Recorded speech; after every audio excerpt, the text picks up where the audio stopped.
అందరికీ వందనం. అక్టోబర్ 5, 2025 సాక్షి దినపత్రిక ఆదివారం సంచికలో వచ్చినటువంటి పద వినోదం 852 సమాధానాలు చూద్దాం. ఈ నా సమాధానాలు మీకు నచ్చినట్లయితే దయచేసి ఈ వీడియోని లైక్ చేయండి. మరియు ఇందులో ఏమన్నా దోషాలు ఉంటే, అక్షర దోషాలు ఉంటే నాకు కామెంట్లో తెలియచేయండి.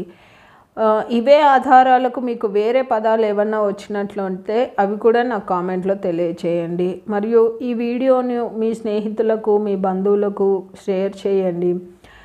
మరియు జయసాయి అనే నా ఛానల్ను సబ్స్క్రైబ్ చేసుకోండి. మీరు సబ్స్క్రైబ్ చేసుకోవడం వల్ల నేను ప్రతి ఆదివారం సమాధానాలు అప్లోడ్ చేస్తూ ఉంటాను. నేను అప్లోడ్ చేసిన వెంటనే మీకు నోటిఫికేషన్ వస్తుంది, మీరు చూసుకోవచ్చండి. కాబట్టి జయసాయి అనే నా ఛానల్ను తప్పక సబ్స్క్రైబ్ చేసుకోండి. ధన్యవాదములు.